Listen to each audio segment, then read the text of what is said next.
മലയാളികൾക്ക് സുപരിചിതയായ നടിയാണ് രശ്മി സോമൻ. ബാലതാരമായി സിനിമയിൽ അരങ്ങേറിയ രശ്മി മികച്ച ഒരുപടി സിനിമകളിൽ അഭിനയിച്ചിട്ടുണ്ട്. സിനിമയിൽ നിന്നും മാറി സീരിയലുകളിൽ തിളങ്ങാനും രശ്മിക്ക് കഴിഞ്ഞിട്ടുണ്ട്. സാദരം എന്ന സിനിമയുടെ ലൊക്കേഷൻ വെച്ചുണ്ടായ രസകരമായ ഒരു അനുഭവം പങ്കുവെക്കുകയാണ് ഇപ്പോൾ രശ്മി സോമൻ. സാദരം എന്ന സിനിമയിൽ ബാലതാരമായാണ് താൻ അഭിനയിച്ചിട്ടുള്ളതെന്നും സുരേഷ് ഗോപി ആയിരുന്നു ചിത്രത്തിലെ നായകനെന്നും രശ്മി പറയുന്നു.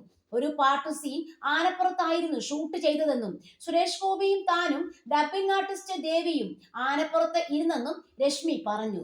പിടിക്കാൻ സ്ഥലമില്ലാതെ താൻ സുരേഷ് ഗോപിയുടെ പാന്റിന്റെ ലൂപ്പിൽ പിടിച്ചെന്നും അതറിഞ്ഞ സുരേഷ് ഗോപി തന്നെ ലൂപ്പ് രശ്മി എന്ന് കളിയാക്കി വിളിച്ചെന്നും രശ്മി കൂട്ടിച്ചേർത്തു. ലോഹിതദാസ സംവിധാനം ചെയ്ത സാദരം എന്ന സിനിമയിൽ ബാലതാരമായി അഭിനയിച്ചിരുന്നു. സുരേഷ് ഏട്ടൻ ആയിരുന്നു നായകൻ. ഒരു ദിവസം പാട്ടുരംഗമാണ് ഷൂട്ട് ചെയ്യുന്നതെന്ന് പറഞ്ഞപ്പോൾ നല്ല ലാച്ചയൊക്കെ ധരിച്ച് ഞാൻ ലൊക്കേഷനിൽ ചെന്നു. അവിടെ എത്തിയപ്പോഴാണ് ആനപ്പുറത്തുള്ള പാട്ടുരംഗമാണെന്ന് മനസ്സിലായത്.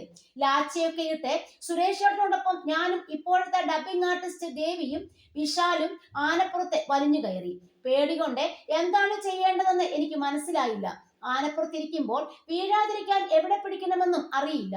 അവസാനം ഞാൻ സുരേഷ് ഏട്ടന്റെ പാന്റിന്റെ ലൂപ്പിൽ പിടിച്ചിരുന്നു. ഷൂട്ട് കഴിഞ്ഞ് താഴെ ഇറങ്ങിയപ്പോൾ ദേവി എന്നോട് ചോദിച്ചു, നീ എങ്ങനെയാണ് എവിടെയും പിടിക്കാതെ ധൈര്യമായി ആനപ്പുറത്തിരുന്നതെന്ന്. ഞാൻ സുരേഷ് ഏട്ടന്റെ പാന്റിന്റെ ലൂപ്പിൽ പിടിച്ചിരുന്ന കാര്യം ദേവിയോട് പറഞ്ഞു. ഇത് സുരേഷ് ഏട്ടൻ കേട്ടു. അമ്പടി ലൂപ്പ് രശ്മി എന്ന് അദ്ദേഹം എന്നെ വിളിച്ചു. ഷൂട്ട് തീരുന്നത് വരെ സുരേഷ് ഏട്ടൻ എന്നെ ലൂപ്പ് രശ്മി എന്ന് വിളിച്ച് കളിയാക്കിക്കൊണ്ടേയിരുന്നെന്നും രശ്മി സോമൻ പറയുന്നു.